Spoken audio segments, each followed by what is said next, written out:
ఇలా మునిగిపోయి బుడమేరికి గండిపడడం వల్ల చాలా ఇబ్బందులు పడుతున్నాం.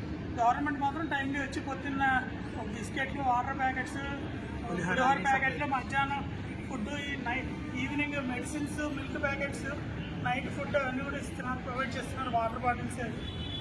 దానివల్ల కొంచెం రిలీఫ్ ఉందండి.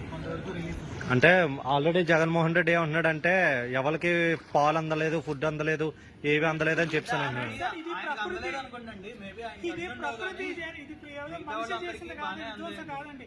ప్రకృతి చేసిన విలయంలో ఎవరు పవర్ లో ఉన్నా సరే ఒక స్థాయి వరకే చేయగలరు, కానీ అంతకుమించి అద్భుతాలు ఎవరు సృష్టించి వాటర్ అంతా 1 నిమిషంలో తీసి మాయం చేయడానికి సినిమాలలో మాయలు మంత్రాలు కాదు కదా.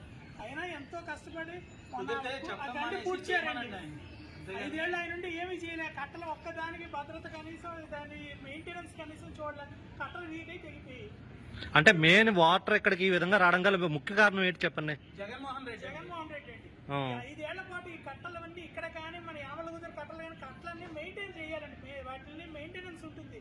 ఎక్కడైనా అది లూజ్ అవుతుంటే సాయిల్ అక్కడ దానికి ఇసుక బస్తాలు మట్టి వేసి దాన్ని 5 ఏళ్ళు దాన్ని మెయింటైన్ చేసుకుంటూ రావాలి. ఒక్కనాడు ఒక్కది చూడాల. దానివల్ల ఇక్కడ ఇంత సర్వనాశనం అయింది. ఆయన ఉన్న 5 ఏళ్లలో కూడా ఎన్నో వచ్చేయండి వరదలు, చాలా ఈ ప్రకృతి వైపరీత్యాలు వచ్చాయి. ఒక్కనాడు హెలికాప్టర్ల పైన తిరిగాడు. కానీ మరి 75 ఏళ్ల వయసులో చంద్రబాబు నాయుడు గారు బోర్డులో నిన్న మంగళపూడి ఎంపీ గారు హోమ్ మినిస్టర్ గారు వచ్చి వాటర్ బాటిల్స్, ఫుడ్ అందించారు.